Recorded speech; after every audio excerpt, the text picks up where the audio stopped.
We hear so much about mindset. I talk about mindset all the time, but I'm telling you, it really works. It is an absolute must do. Just like you work on your business and growing all of the areas of revenue in your business, you are the business. Working on your mindset is not something that is a nice to have. It is a must have. Have you ever stopped to think about the fact that your business can't grow faster than your mindset? Your business can't go anymore. It can't grow and outmaneuver your mindset. Where you see your business going, how you're going to overcome the challenges that are going to come. Because let's face it, they're going to come. It's never going to be easy or everyone would be doing it. It's never going to be a walk in the park. There's always going to be obstacles. There's always going to be challenges. It's how we rise above those challenges, how we learn from those challenges, how we look ourselves in the mirror and say, okay, I got back up. Sure, I fell down here, but I failed forward. Sure, I made a mishap here and I miscalculated there, but let me also look at the wins. Let me look at 2025 and say, okay, but I brought in this new product line. I got up and tried again. I did all of these little wins and I stacked them up, and I can, with complete clarity, look at the end of the year of 2025 as a wrap up and say, okay,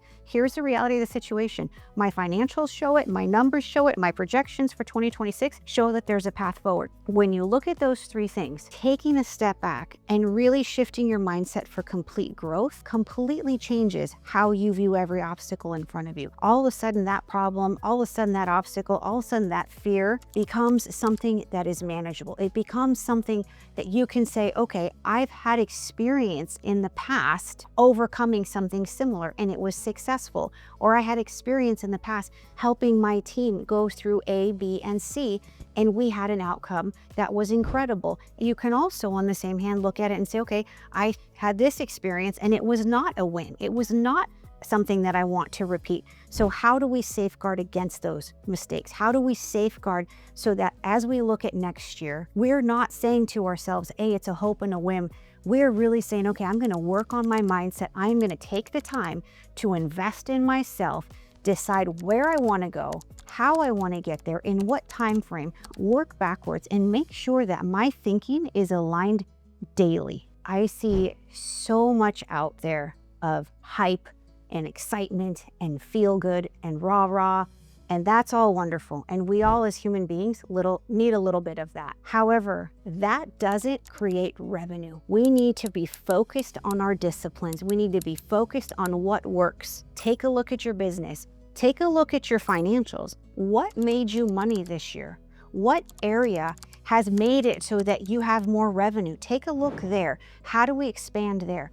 What area did we lack? What area did we miss potential revenue opportunities? How can we hone in on that? How can we solve for that? Instead of listening to the noise and getting so fixated on the feel good, let's go do the hard things this year. Let's close out the year strong. Let's start the new year off very strong as well. But let's focus on the things that are revenue generating, not 14 different things, shiny toy, which is something that every entrepreneur struggles with, right? We want to be focused, but we're so used to working so hard and trying every single thing because it might be a sale. It might help my business. But at the end of the day, once we have a product that works, once we know we are that leader, okay, we're responsible for this. So we have to look at it and say, I need clarity. I need to make sure that my head is on straight. I need to make sure that my mindset is correct. I need to make sure that my plan for 2026 is actually where I want to go. Because if your plan hasn't been updated, how do you expect 2026 to be any different than this year? Going and working backwards, looking into the revenue, missed revenue, found revenue, looking at it and not being intimidated by it, I promise you will set you up for a much more fulfilling and successful new year.